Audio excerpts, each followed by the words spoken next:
최근 점점 더 한국에 대한 도발 수위를 높여오던 중국이 갑자기 태도를 180도 바꾸며 한국에 긴급 도움을 요청하는 놀라운 상황이 만들어졌습니다. 한국의 예상 밖 너무나도 강력한 과감한 결정이 그동안 중국은 보복을 하겠다며 강대강으로 벼랑 끝으로 내몰리죠. 중국 1인자가 한국에 직접 찾아와 도움을 요청할 것이라는 전문가들의 예상까지 나오기 시작했는데요. 자, 그런데 이렇게 한국에 도움을 요청한 중국을 향해 한국이 파격적인 반응을 보이면서 중국 전체가 발칵 뒤집혔다는 놀라운 소식이 전해졌습니다. 지금부터 이 놀라운 내용, 최고 수익률을 여러분들에게 전해드리겠습니다. 스페인 마드리드에서 열리는 나토 정상회의에 중국은 한국은 강대국의 초월이라 부르며 도발에 나섰습니다. 중국 관영 글로벌 타임스는 미국이 한국을 나토에 끌어들이고 있다라고 비판하며 나토 회의에 참석하는 한국을 강하게 비판했습니다.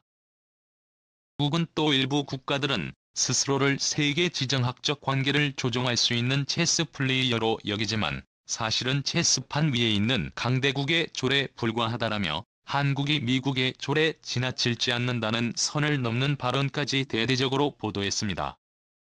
또한 중국은 한국이 중국산에 99에 의존하고 있는 망간과 945m에 의존하고 있는 마그네슘 등 중국에 대한 의존도가 높은 품목들을 한 번에 수출 금지시켜 한국의 공급망을 완전히 붕괴시켜버릴 수 있다고 위협하기도 했습니다. 그런데 이렇게 한국에 대한 도발 수위를 급격하게 높여왔던 중국이 최근 180도 태도를 완전히 바꾸기 시작했습니다. 한국이 중국을 도와준다면 한국에 엄청난 것을 선물하겠다는 파격적인 발표까지 하면서 말이죠. 중국이 이렇게까지 돌변한 이유는 충격적이었습니다. 한국이 가입을 사실상 확정한 IPS는 미국과 한국을 중심으로 친중국가였던 인도와 동남아시아 국가들도 대부분 참여하는 세계에서 가장 크고 강력한 경제 협력체로 전 세계 무역과 공급망을 컨트롤할 뿐만 아니라 인프라, 에너지, 노동 등 민감한 영역에서도 협력 관계를 구축할 것이라 밝혔습니다. 즉, IPS에 포함되지 못한 국가들은 국제 외톨이가 되어 완전히 고립되게 되는데 중국이 바로 여기에 그리고 최근 인도-태평양 경제 프레임워크 IPF가 구체적으로 어떻게 중국에 대충격을 줄 것인지의 자세한 내용이 공개되면서 중국은 너무나도 큰 쇼크를 받았습니다. 미국은 IPS 전반을 주도하며 반도체용 원자재 공급과 인텔을 통해 파운드를 주도하고 일본은 소재와 장비를 주역으로 담당해 중국을 제외한 IPS 국가들에만 안정적으로 공급할 예정입니다. 인도는 값싼 인건비를 바탕으로 탈중국하는 글로벌 기업들을 유입시켜 세계의 공장 역할을 담당하고 한국과 대만은 반도체 공급의 허브로서 중국을 제외하고 IPS 국가들의 안정적으로 반도체를 공급 호주와 뉴질랜드는 한국의 반도체 및 2차 전지를 안정적으로 생산할 수 있도록 반도체용 원자재를 공급 동남아시아 국가들의 반도체를 상업용으로 후처리하는 것을 주력으로 담당하고 중국을 제외하고 IPS 국가 간 관세를 0으로 낮춰 중국산 대신 한국산과 미국산을 대규모 수입할 예정입니다. 뿐만 아니라 피즈는 중국이 남태평양으로 세력을 확장하는 것을 막기 위해 IPS에 참여시키며 군사력으로 영향력을 강화시키려는 중국의 계획도 완전히 저지할 예정입니다. 너무나 구체적이고 빈틈없는 계획의 중국은 그야말로 난리가 나버렸는데요. 더 놀라운 것은 이렇게 중국을 강하게 압박하기 시작한 국제협력체 내 IPS뿐만이 아니라는 것입니다. 최근 G7도 중국을 향해 충격적인 발표를 했는데요. 중국의 글로벌 타임스는 최근 독일 바이에른 주에서 열린 주요 7개국 G7 정상회의에 대해서도 강한 불만을 드러냈습니다. G7 정상들은 회의 첫날부터 중국의 1대1로에 맞서기 위한 6천억 달러, 약 770조 6천억 원에 달하는 글로벌 인프라 투자 계획을 발표, G7 차원의 중국 견제 계획을 노골적으로 드러냈습니다. 신문은 G7과 나토 두 정상회의가 그들의 중대한 파트너가 될 수도 있는 중국을 라이벌, 심지어 적으로 여기고 있다며 이는 유감스러움 그 이상이라고 쏘아붙였습니다. 그래서 두 정상회의의 단합은 서방에만 국한된다며 세계 전체를 놓고 봐서는 분열을 날리는 불길한 나팔 소리일 뿐이라고 비판했습니다. 네, 그렇습니다.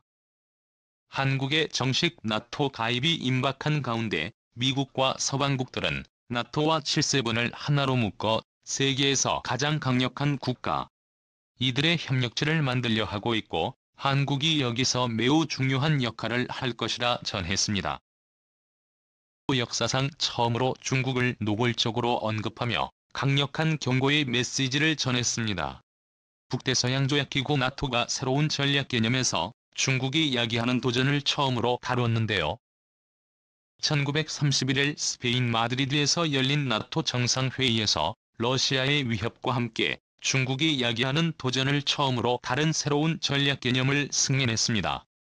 옌스 스톨텐베르크 나토 사무총장은 27일 기자회견에서 나토의 새 전략 개념은 중국을 처음으로 다뤘다고 밝혔습니다. IPF에 이어 나토와 G7까지 중국을 강하게 압박하기 시작하면서 중국은 더 이상 버틸 수 없는 상황에 직면하게 됐습니다. 결국 중국은 최근 아시아에서 가장 강력한 미국의 최대 우방국으로 등극한 한국에 도움을 요청하기 시작했는데요. 전문가들은 이를 위해 시진핑 중국 국가주석의 한국을 깜짝 방문해 엄청난 것을 대가로 도움을 요청할 것이라 주장했습니다. 전문가들은 중국이 한국에 잘 보이기 위해 꺼내들 카드로 한류 규제 완전 철폐와 더불어 중국 내에서 사업을 하는 한국 기업들에 대한 법인세 대폭 완화와 한국 기업들의 중국 기업 투자 규제 완화 등을 꼽고 있습니다.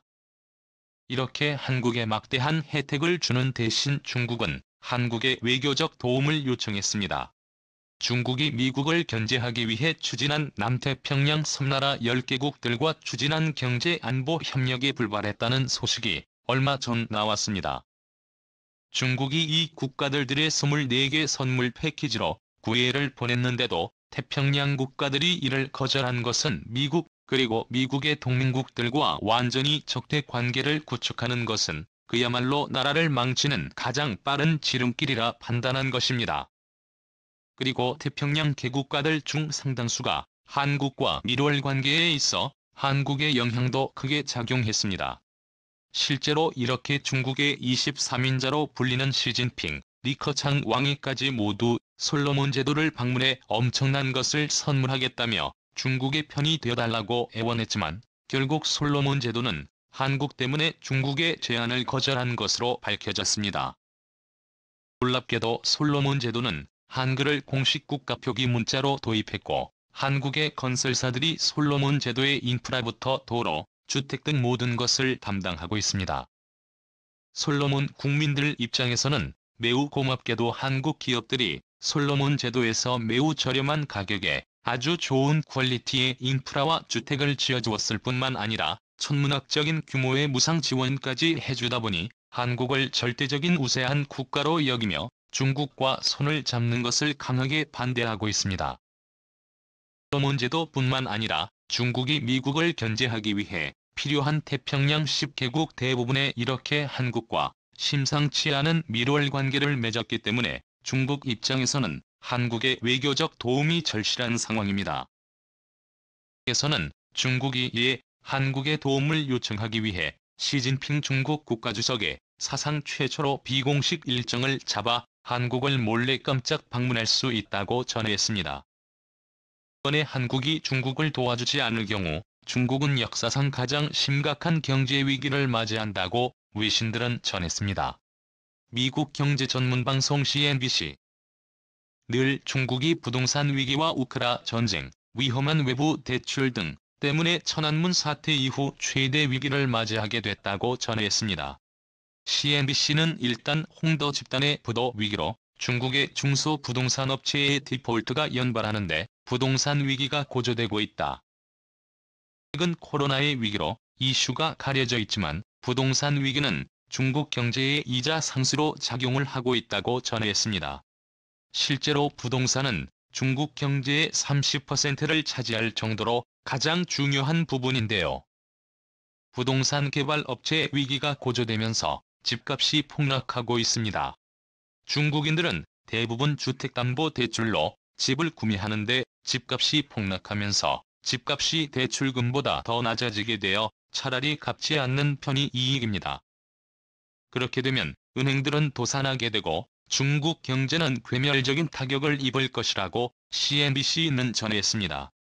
뿐만 아니라 버지니아에 있는 윌리엄 앤 메리 대학 국제개발연구소에 따르면 중국은행권은 1대1로를 명목으로 개발도상국들에 약 500조 원을 빌려줬는데 우크라 전쟁 장기화와 글로벌 인플레이션, 금리 인상 등으로 세계 경제가 최악으로 치달으면서 빌려준 돈을 전혀 받지 못하게 됐습니다.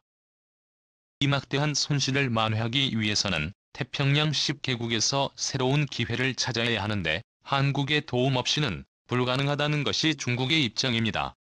오늘도 감사합니다. 최고로 멋진 하루 보내시길 바랄게요.